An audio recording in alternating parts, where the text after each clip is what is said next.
டேஸ்ட்டாக ருசியாக சாப்பிட்றாங்களோ அவங்களுக்கு தான் இந்த மாதிரி எண்ணம் வரும் போல். சின்ன வயசுலேருந்தே வந்து பார்த்தீங்கன்னா இதெல்லாம் நம்ம வீட்டில் செய்ய முடியாது, கடையில் தான் வாங்கி சாப்பிடணும் போல்.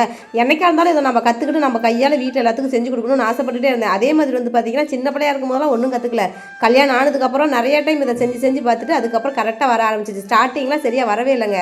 எல்லாரும் நினைப்பீங்க சேனல் ஓப்பன் பண்ணதுக்கப்புறம் தான் இந்த மாதிரி சமைக்க ஆரம்பிச்சிருக்கிறேன்னு. ஆனால் அதுக்கு முன்னாடியே இருந்து வந்து பார்த்தீங்கன்னா அந்த டிஃப்ரெண்ட்டாக சமைக்கிறது தான் எனக்கு ரொம்ப பிடிக்கும். அந்த மைசூர் பாக்கு, பூந்தி, லட்டு, இந்த ஸ்வீட் செய்யறதுக்கு தான் இன்னும் எனக்கு ஆசைப்படுவேன். வீட்டில் அம்மா பாட்டி எல்லாம் சமைக்கும் போது நம்ம நின்று பார்த்துட்டு இருந்தோம்னா வச்சுக்கோயா, அப்போ வந்து ஒரு கொஞ்சமாக கேலிக்கிட்டுலாம் பேசுவாங்க.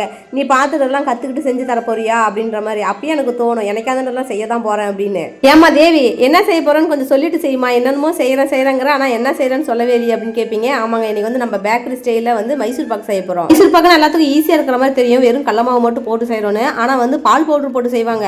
ஆனால் இந்த மைசூர் பாக்கு வந்து ரொம்ப காஸ்ட்லி ஆகிற மாதிரி இருக்கும். இதில் போடுற பொருள் ஒவ்வொன்றுமே வந்து பார்த்தீங்கன்னா கொஞ்சம் காஸ்ட்லி தான்.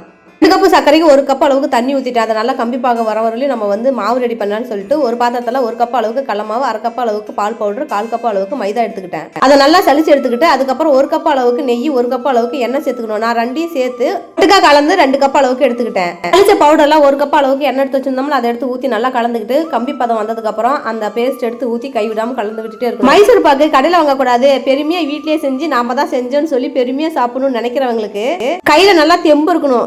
கிண்டி கையை உடஞ்சு போயிரும் போல அந்த அளவுக்கு வந்து கை வலிக்க ஆரம்பிச்சிருச்சு. எல்லாமா ஊற்றி நல்லா கலந்ததுக்கு அப்புறம் ஒரு 10 நிமிஷம் கழிச்சு நம்ம இன்னும் கொஞ்சம் நெய்யும் எண்ணெய் எடுத்து வச்சிருந்தோம்ல அதை ஊற்றி செய்யணும். எண்ணெய் நெய் எவ்வளோ ஊற்றினா அதை இழுத்துக்கிட்டே இருக்கும். ஆனால் கொஞ்சம் அளவாக ஊற்றினா தான் உடம்புக்கு நல்லது. கையில் வாங்காமல் வீட்டில் செய்யணும்னு நினைக்கிறது இது ஒரு முக்கியமான ரீசன் தாங்க.